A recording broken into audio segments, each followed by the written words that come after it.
Sige sir, ingat. Ayan.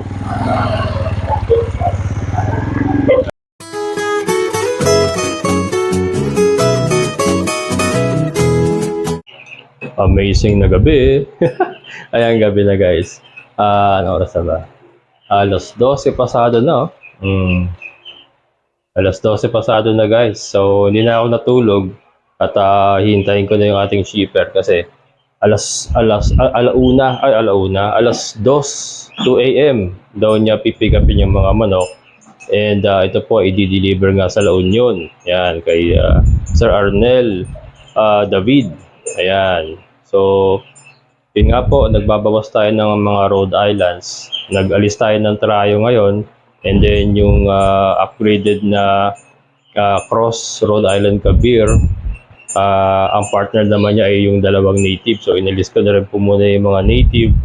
At plano ko pong mag-concentrate na lang muna sa Kabir.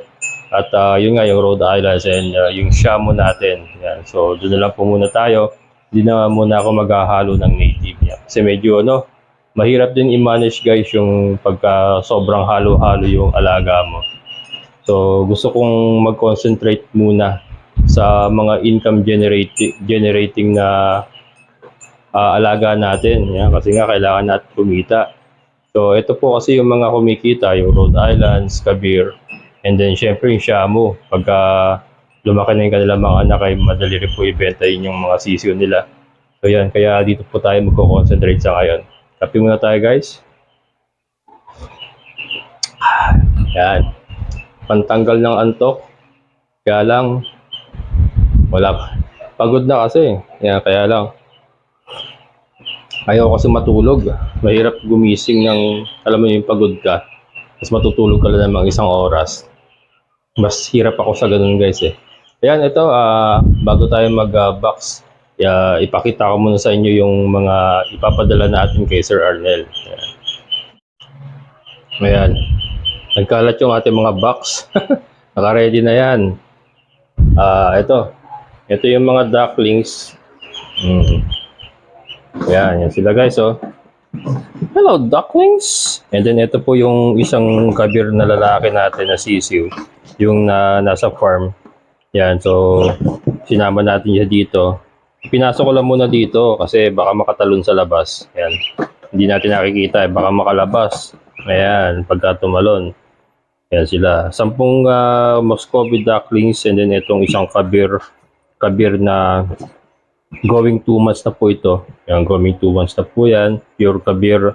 Again, disclaimer po, puro lalaki lang po ang ibinibenta kong Kabir sa ngayon. So ito po, may kasama pa siyang 5 ron ng mga lalaki din. Ayan. So yun po. And then ito,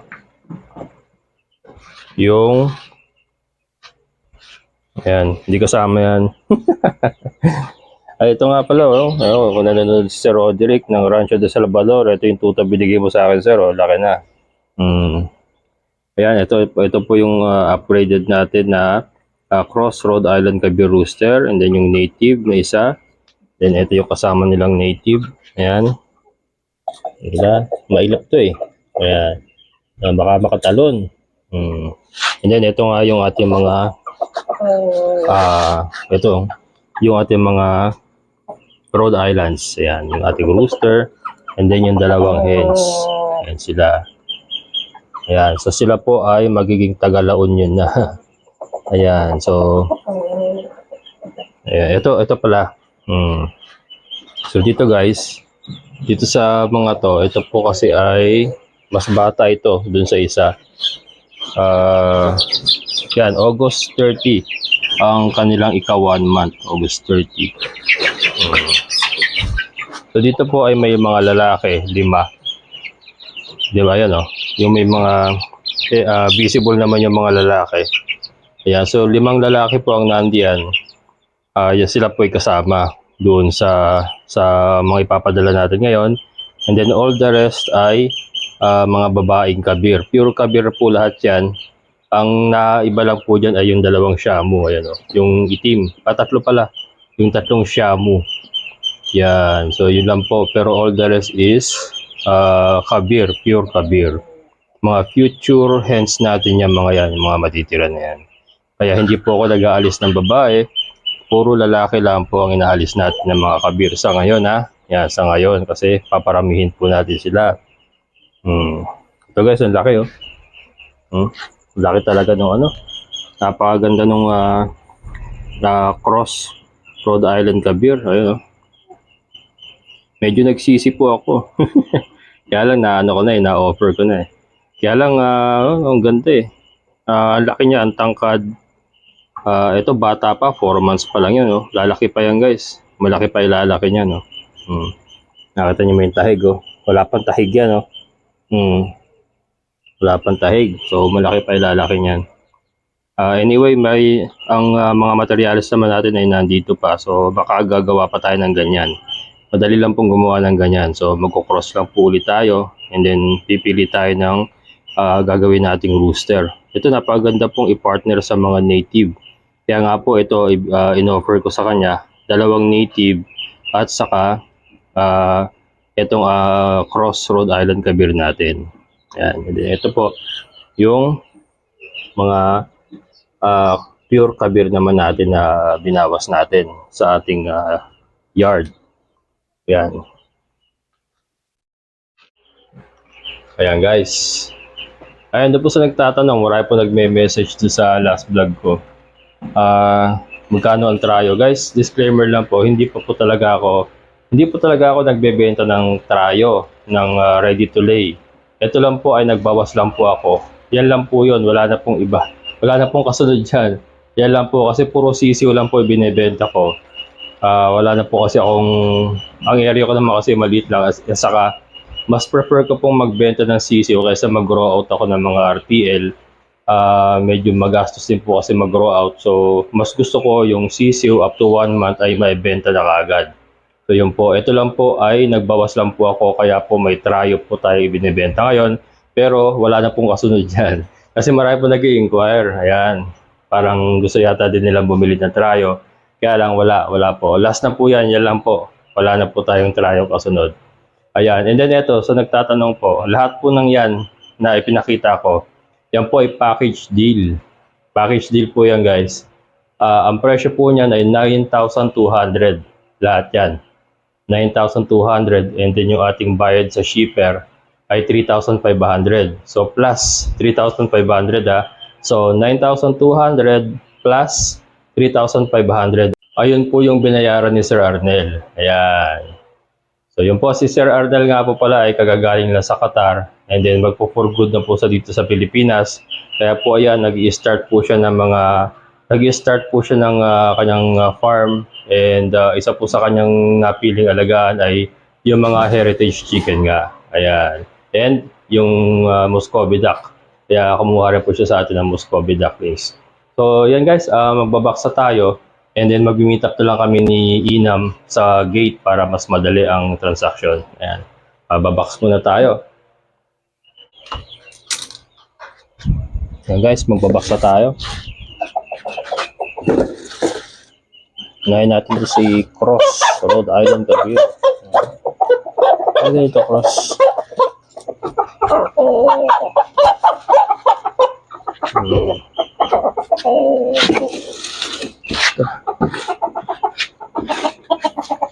Okay, so laki oh.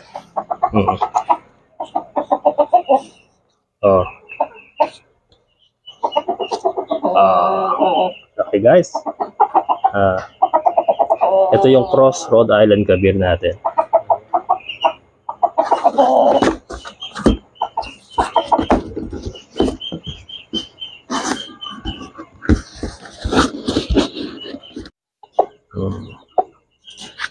Okay, so ito yung ating pure Rhode Island rooster. Yan. Pasok na yan. You're going home, boy. Papakabait ka ron, ha? Papakabait ka sa bagong amo mo, ha? Miss mo ako. Ang ganda sana nito, guys, oh. Ayoko sana ialis. Ang ganda niya kasi. Ganda niya. Kaya lang, kailangan natin magbawas nga. Kailangan natin magbawas. And yan, kailangan natin siyang ibenta, i-sacrifice natin siya. Anyway, makagagawa pa naman tayo ng mga ganitong kaganda kasi nasa atin pa yung mga original. Una, ito lang. Buka lang dyan ha. Buka lang po.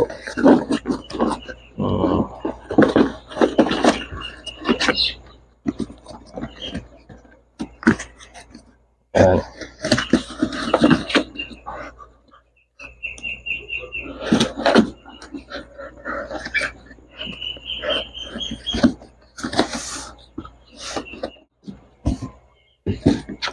Ayan guys, and then yung dalawang pure Rhode Island hens, pagsamahin na natin sa isang box. Ayan, malaki naman yan. Yung mga rooster kasi hindi po pwedeng may kasama, malaki talaga sila.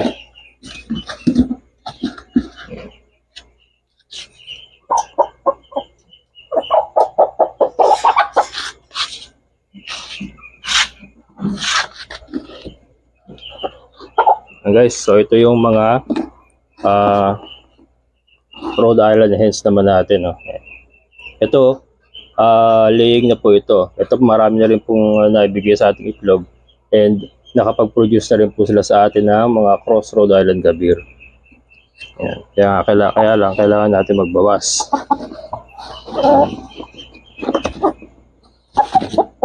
Yan. Yan kayo. Share lang kayo dyan.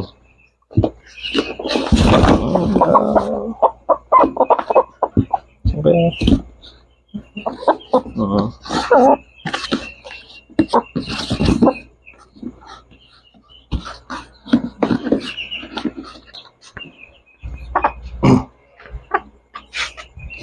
Ayan guys, so ito naman yung native natin. Ayan.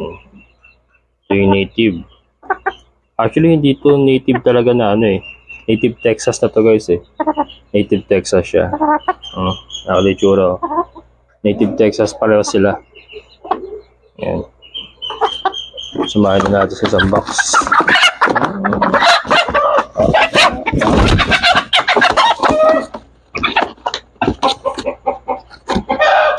Mailap to guys eh.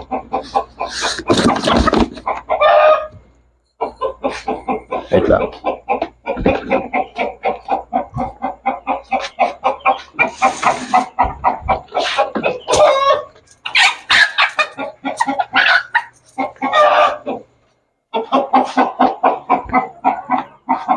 Yan. Ito yung isa. Guys, oh.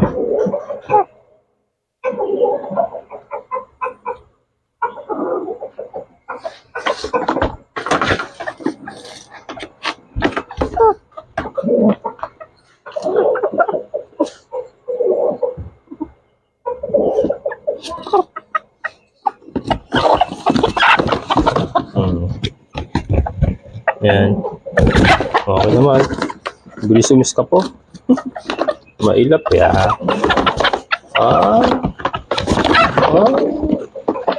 Takas ka pa.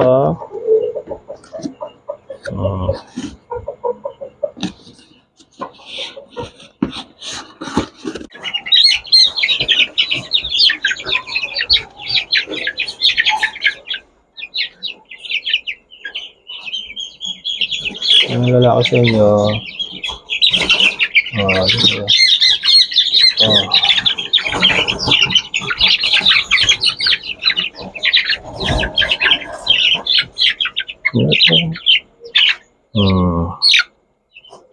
Ito guys, yan.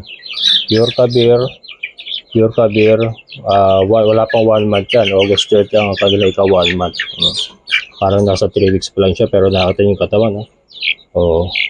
Ganda ng katawan niyan guys. Pure Kabir na lalaki.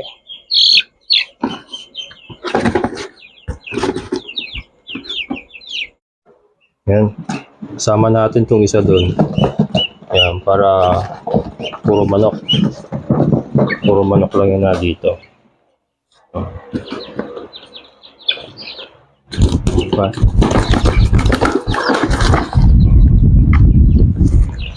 sila guys, oh. Yan sila. Hindi mo masikip yan guys. Sakto lang yan. Kasi mas maganda nga rin yung ganyan na compress sila, medyo compress sila. Para pagka sa biyahe, hindi sila alog-alog. Yan, and may mga butas naman yan. Tad-tad po ng butas yan, lahat ng box. Yan, tad-tad ng butas yan. Ayan. Ayan guys, so last but not the least, yung ating mga Muscovy ducklings.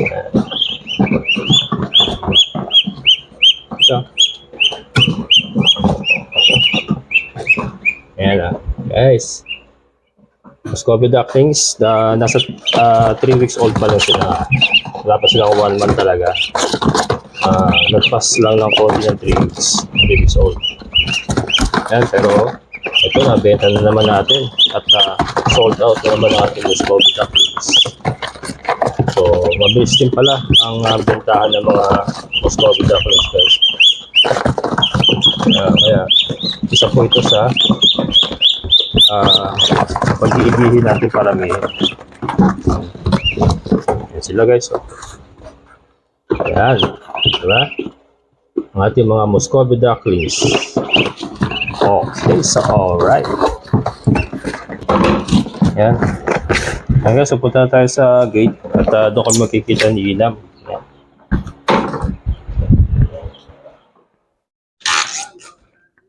Ayan na guys, kinakarga na. Ayan. Na ano? Hindi kaya to sir, kaso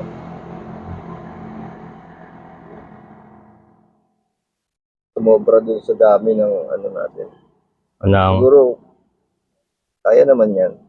yung 6, kaya pa rin yan. Wala ka ba? Hanggat maisasakay, ganon.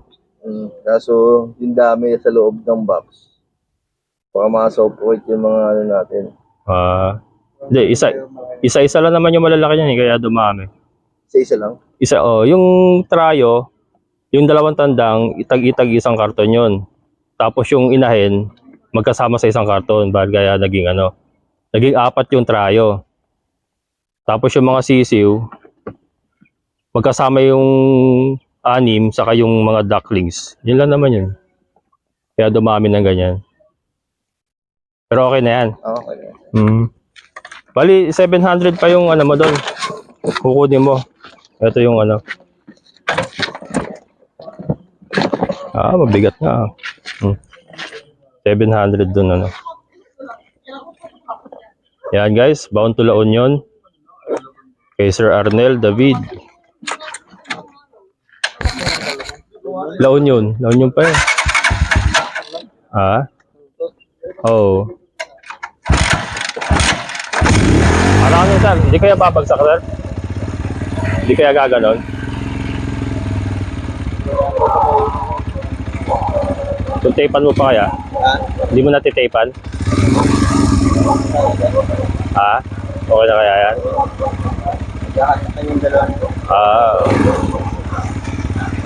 Sige sir, ingat.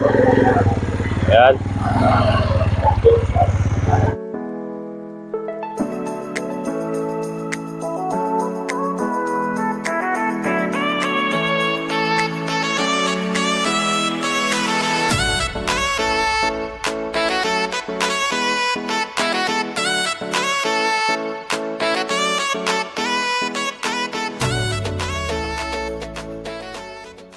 Ayan, so bago tayo magtapos, update muna kay Tasha. Good news po at yung kanyang pagtatay ay wala na. So okay na yung kanyang pupo. Ayan, normal na po. Ayan.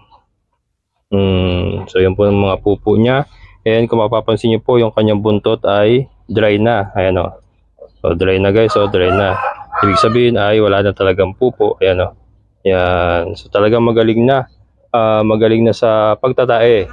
Magaling sa pagtatae si Tasha. Kaya lang, ang problema pa rin natin ngayon ay hindi pa rin siya makatayo. Ayan. Kaya naman, kahapon po ay nagturok na ako sa kanya ng Norovit, vitamins A, D, and E with B12. Vitamins B complex B12. Ayan. So Norovit, yun po ang ginamit natin sa kanya. And nakatatlong dosage po siya ng antibiotic. So stop na po yun. And then kahapon kami nag-start ng vitamins. So ngayon po, hindi muna. After 3 days ay magtuturo ko ako ng vitamins hanggang sa makarecover po si Tasha. Pero importante po ay yung kanyang pagtatae ay wala na. And ayan, kumakain pa rin siya ng maganda. Malakas pa rin siya kumain. And yan, meron pa rin po tayong molasses at asin na kanyang iniinom. Ito, ipapakita ko. Kung papakita ang gilis kami ni Tasha. Inom. Ayan guys, so nakita nyo, umiinom naman siya. Ayan.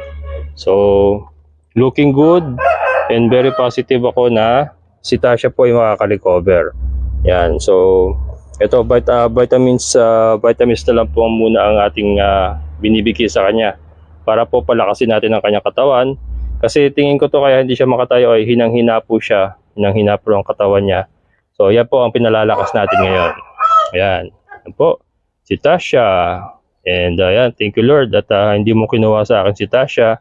Akala ko ay mawawala na si Tasha ng isang araw kasi talagang lupay-pay na. Pag binubuhat ko parang patay na talaga. Pero yan, ito pa rin siya and patuloy pong lumalaban and on the way to recovery na po. Yan. And ayan nga po, so si Inam ay touchdown na sa La Union and na-receive ni Sir Arnel yung kanyang mga manok. And so far ay okay naman daw lahat. So wala po tayo naging problema sa pag-ship ng manok. And ito, nagkaroon na naman po tayo ng isang maayos na transaksyon. Ayan. So maraming salamat ulit kay Sir Arnel David from La Union. So sana po maparami nyo. Yan, si Sir nga po ay nag-i-start pa lang po ng kanyang farming, ng kanyang mini farm din. At siya po ay magpo-for good na dito sa Pilipinas. And ayan, kung may tanong ka Sir Arnel David, yan, message ka lang po. At tutulungan ko kayo sa abot ng aking makakaya. Ayan, maraming salamat. Yan po si Tasha. Oh. At ini-enjoy niya ang kanyang Pargis grass. Ayan. Yan, so sana po nag-enjoy kayo. So ayun po. Yan, so muli, nagpapasalamat ako sa lahat po ng mga solid kabokals na patuloy pong sumusuporta sa akin. Sa mga silent viewers po, maraming salamat. And sa mga bago po sa channel ko, sana po yung mag-subscribe na kayo. And click nyo na po yung notification bell para ma-notify kayo sa mga bagong videos na i-upload ko. And kung nagugustuhan nyo po aking mga videos, sana po i-like na rin. Yan, maraming salamat po. Hanggang dito na lang. So muli, ito ang inyong kabokals farmer na nagsasabing sabay-sabay tayong mangarap, magsikap at higit sa lahat ay kumilos at siguradong uunlad ang ating amazing na buhay. Bye-bye!